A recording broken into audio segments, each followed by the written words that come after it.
শিলিগুড়ি মহকুমার অন্তর্গত ঘোষপাড়ার রাঙাপানি এলাকায় ভোর 4টা নাগাদ এক মর্মান্তিক পথ দুর্ঘটনা। দুজন গুরুতরভাবে আহত। একজনকে শিলিগুড়ি দমকল কর্মীর দীর্ঘ প্রচেষ্টার পরে গাড়ি থেকে বের করা সম্ভব হয়। খবর পেয়ে ঘটনাস্থলে ফাঁসিদেওয়া থানার পুলিশ দুজনকে উদ্ধার করে উত্তরবঙ্গ মেডিকেল কলেজ হাসপাতালে ভর্তি করা হয়।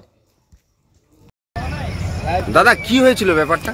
আমি তো প্রতিদিন মর্নিং ওয়াকে আসি। এখন সকালবেলা এসে দেখি এখানে একটা গাড়ি পিছনে আরেকটা গাড়ি মেরে দিয়েছে। দুই দিকে দুই সাইড হয়ে দাঁড়ায় আছে। ফাঁসি দেওয়া কালারাম জোত, জায়গার নাম বিমল কাটার সামনে।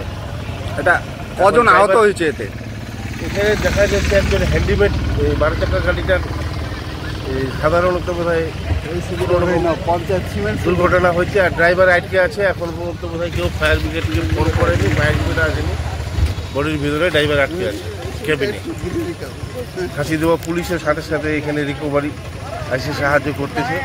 ফাঁসি দেওয়া পুলিশকে ধন্যবাদ জানাচ্ছি এর জন্য। আমাদের ফাঁসি দেওয়া সামনে পঞ্চায়েতের বাড়ি। কোথায় এই জায়গাটা? কালারাম জোত। আপনার নাম কি? আমার নাম হিরালাল বর্মন।